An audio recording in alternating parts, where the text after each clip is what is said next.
শিলিগুড়ি পুরসভার মেয়রের পদত্যাগ করলেন গৌতম দেব। কর্পোরেশনের কমিশনারকে ইস্তফা পত্র জমা দিলেন গৌতম দেব। মেয়র পদে ইস্তফা দিয়েই তিনি তার গাড়ি ছাড়লেন, নিরাপত্তা রক্ষী ছাড়লেন। আরো একবার আপনাদেরকে জানাবো, মেয়র পদে ইস্তফা গৌতম দেবের।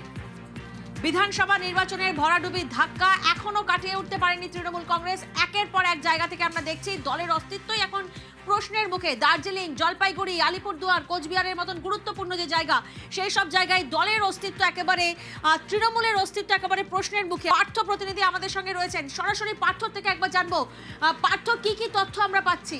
একেবারেই তাই।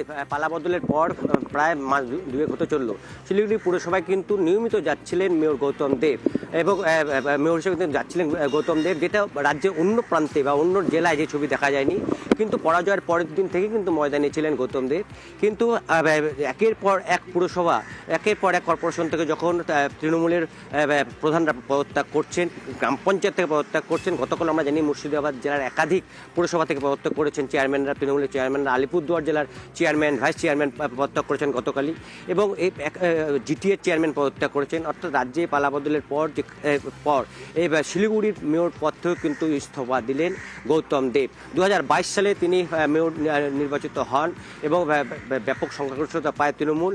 আগামী বছরের ফেব্রুয়ারি পর্যন্ত কিন্তু এই বর্তমান বোর্ডের মেয়াদ ছিল, তার আগেই কিন্তু এই সিদ্ধান্ত। এর আগে তিনি ইস্তফা দেবেন ঘনিষ্ঠ মহলে আগ্রহ প্রকাশ করেছিলেন, কিন্তু দলীয় নেত্রী সেই সময় সবুজ সংকেত দেয়নি বলে আমরা সূত্রের মারফত জানতে পেরেছি। এবার তিনি আবারও দলীয় নেত্রীর কাছেও তিনি গোটা বিষয়টি জানান দিন 2-3 আগেই, এবং তারপরই আজ শিলিগুড়ি পুরসভার যে কমিশনার, তার হাতে ইতিমধ্যেই কিন্তু পদত্যাগপত্র পাঠিয়ে দিয়েছেন।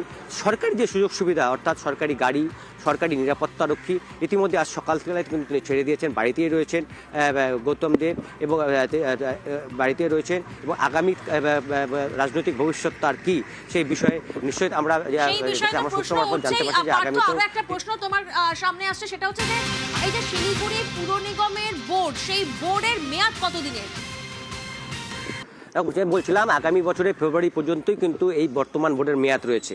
যে শিলিগুড়ি 37টি ওয়ার্ড বিশিষ্ট শিলিগুড়ি পৌরসভা, তার মধ্যে 37টি ওয়ার্ড কিন্তু তৃণমূলের দখলে যায় 2022 সালে, এবং 10টি ওয়ার্ড যায় বিরোধীদের দখলে, এবং আগামী বছরের ফেব্রুয়ারি পর্যন্ত এর মেয়াদ রয়েছে।